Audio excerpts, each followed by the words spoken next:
Joined in the studio, very excited by this because, of course, if you know anything about me, you know I'm a bit of a property nut. I love buying and selling property, and I'm very lucky that I started very young, so I've got quite a decent portfolio. And joined in the studio by Russell Quirk, who's the CEO of Emoov. Good morning.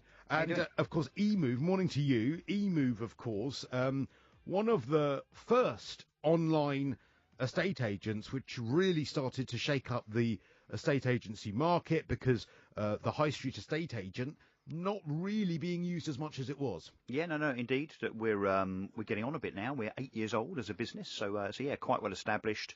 And the reason I set it up, having actually been a high street estate agent previously. So you were the founder? I was the founder, yeah. So back then in 2010, my grandfather started our original family estate agency business in London in the 1950s. So I kind of literally grew up with it.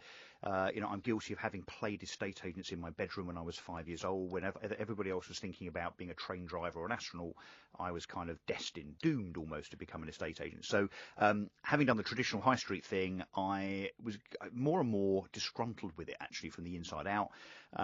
Fees are ridiculously high. The fact now in London, I mean, typically you'll pay about £12,000 to your estate agent, as you well know.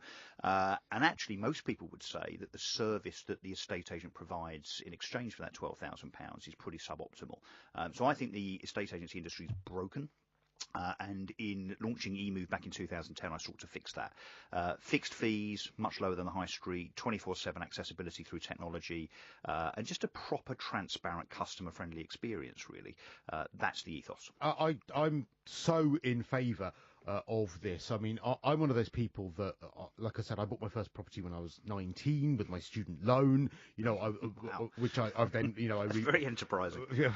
Right. And then I sort of remortgaged that one to then buy ex-local authorities in London, which I then remortgaged to buy other ones. So I've really just tried to keep, I'm quite cash poor, has to be said, but I've tried to keep moving up the ladder and own as many as I can. I don't say that flippantly, it's taken a lot of hard work, but I absolutely understand that sometimes the best person to sell a property is you, not an estate agent. You know it very, very well, and certainly when it's come to selling certain properties that I've owned, for instance, a lot of ex-locals, you might find that there is a bill for works that haven't commenced yet.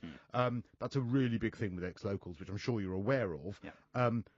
And so once you get to the sort of conveyancing stage, a potential buyer will hear about that because, of course, the estate agent won't.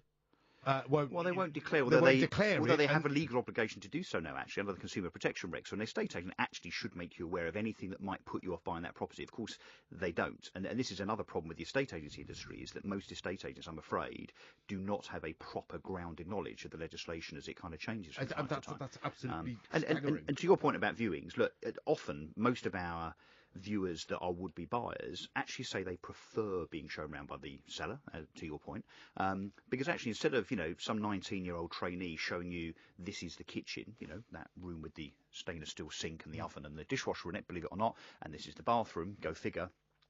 It's much better to hear from the owner that this is the reason we bought this property, because of the Ofsted excellent rated school that's 300 yards up the road, and the fact that the garden faces south, and actually the council tax is only a brand C rather than a D, which actually the next road is, and so on. So all of those things that the estate agent probably won't know, the owner actually imparts much more value on that viewing. And also, as well, I think that if you're a savvy buyer, you won't be put off if the owner says, now you need to kind of watch this because we replaced this roof like 10 years ago, but actually you need to be a bit careful because this bit could be going a bit dodgy. All those sorts of things I actually think gives a buyer confidence that they're getting indeed. honesty. I agree, but also there's a balance. So look, the agent does add some value, when they do their job correctly. There's also a whole wealth of information now on the internet. So sites like Property Detective, for instance, you go to that site, you can see crime statistics, air pollution, planning issues, and consents that have been granted nearby, schools, transport links, and so on. So I think buyers now have the ability and the resources to kind of make a decision in the round now. The estate agent provides less value than it did 20 or 30 years ago because the internet has kind of democratized the process now. Yeah, I sometimes think that I was an estate agent in a former life. I've got You should be. so many friends I've managed to get on the property ladder by sort of telling them, what you need to do. This is where you need to buy. And I'm the friend that they take round on the viewings where I... To kick the tyres. No, totally. And I'm the one, they're like, what are you doing? And I'm down in the corner sniffing for damp, or I'm sort of, up there going, well, what is it?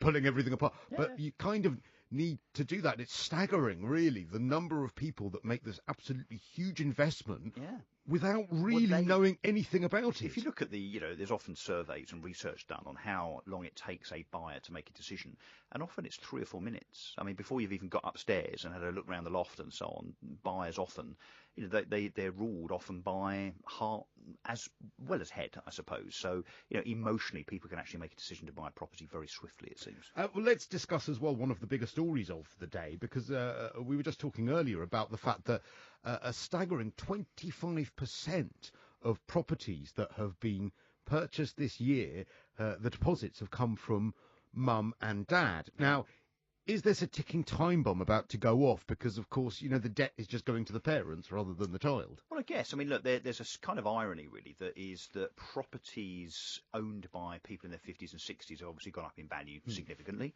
over many, many years. Properties still being overall, a fantastic investment. That money then is being unlocked by some parents and given to their children to kind of help fuel demand that in turn pushes prices up. So there's this kind of, circle of kind of resulting price rises that happens as a consequence of that. But the numbers here, you're right, are pretty staggering. So, according to Legal & General, just on the latest survey on this, the Bank of Mum and Dad is worth, insofar as the amount of money it deploys on an annual basis, just under £6 billion of funding. If the Bank of Mum and Dad were a bank, which of course it isn't, but if it were, it would be one of the top 10 UK mortgage lenders. That's so amazing. It would be up there with the likes of Lloyds, HSBC and so on. So yeah, absolutely incredible. There's definitely an argument that the Bank of Mum and Dad therefore are kind of, they're propping up the property market artificially. But my argument would be that if the 300,000 buyers every year that are kind of using a contribution from mum and dad to help them buy, if they weren't doing that, all that would happen is buy-to-let investors like you would step in because you would then be able to take up the slack. And ironically, those buyers that weren't then able to buy would simply rent those properties from you. And also as well, if the lending criteria by banks, and I realise they need to be responsible after the 2008 financial crash, but buy-to-let is so difficult to get a mortgage now with the tests they do on the rent, the stress test. But also, I find it really unfair on young buyers that they will regularly pay. I mean, when I'm probably one of the last few sort of slightly moral landlords in the fact that I have quite long-term tenants. I like them to feel like it's a home. In return, I don't want to hear from them if a light bulb goes. It's that kind of relationship, and I try and make them nice places. But what I find absolutely staggering is the fact that you cannot get a mortgage very easily if you're a first-time buyer, yet you will probably be easily paying, say, £1,500 a month in rent, that you've paid for years, and which isn't stress tested at all. Yeah, but then you will be refused an £800 a month mortgage, which leaves people in the rent trap. Yeah, that said, I think mortgage lenders actually had very, very short memories. I still remember in the wake of 2008, 2009, what lenders were doing insofar as really kind of pulling the drawbridge up on first-time buyers in particular. I think a lot of that has subsided now. If you look at the amount of 95% mortgages available, they've just gone through the 300 kind of barrier, if you like, insofar as the amount of products that are available to first-time buyers. So we haven't seen since 2008 over 300 first-time buyer 95% loan-to-value mortgages. So, it's kind of, I suppose, subsiding insofar as the restrictions that there were, and also when it comes to income multiples. So Bank of England said 2 or 3 years back that they wanted to ensure that lenders, as you rightly say, would ensure that there was a stress test on purchasers. But those multiples of income, i.e. if you earn 30k, you're only allowed £120,000 mortgage at 4x, for instance, those criteria have also been relaxed more and more and more over the last few months. And quite right too. I mean, obviously you need to be responsible if you're thinking of purchasing a property, take advice and all of those sorts of things, and most importantly not overstretch yourself. But I think if you buy the right kind of place in the right kind of area and you take that advice, then I think you'll be okay anyway. Secondly, as my dad always says, if you're going to live in it, it doesn't really matter if it sort of goes up and down a little bit over the course of 10 years, because it's your home and you're living in it. Indeed.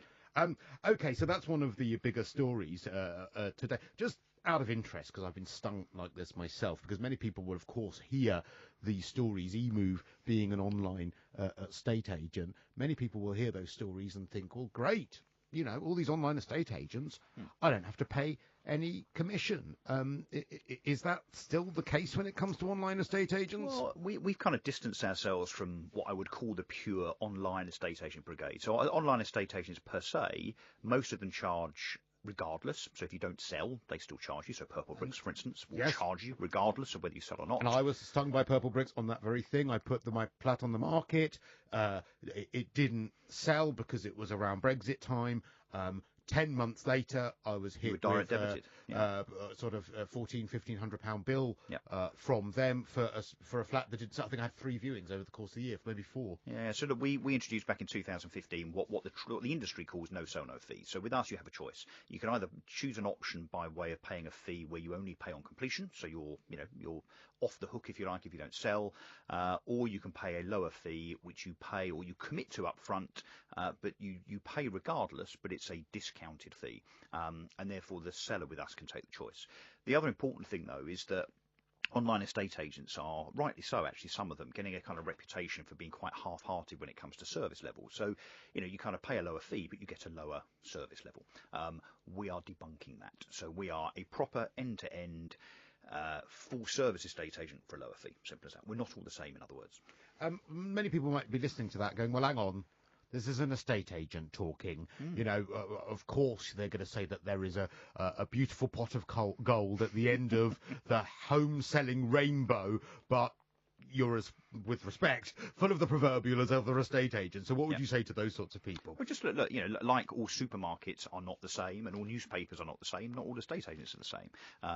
There really is the good, the bad, and the ugly. And so look, if in doubt, check out individual estate agent social media feeds, see what the public are saying about them. Look at the big estate agency review sites like allagents.co.uk, which is the biggest UK estate agency review site, and see for yourself what customers and the public are saying generally. And you've got a lot of competition, as you said, at Purple Bricks, which I have to admit, some people might have been, really, really happy with. I did sell a property through Purple Bricks before the one I got a bit stung on with their fee, and I'd have to say I had a good experience with that one. But of course, you've got Tepalo, you've got some of these other ones as well. What's happening when it comes to sort of your big competition?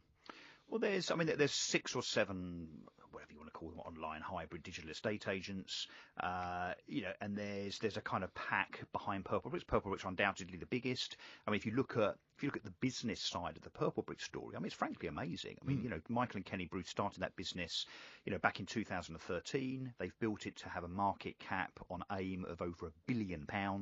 Share price was £1 when they listed in December 2015. Yesterday it was trading at £3.70. So if you'd invested in Purple Bricks, it's a fantastic return.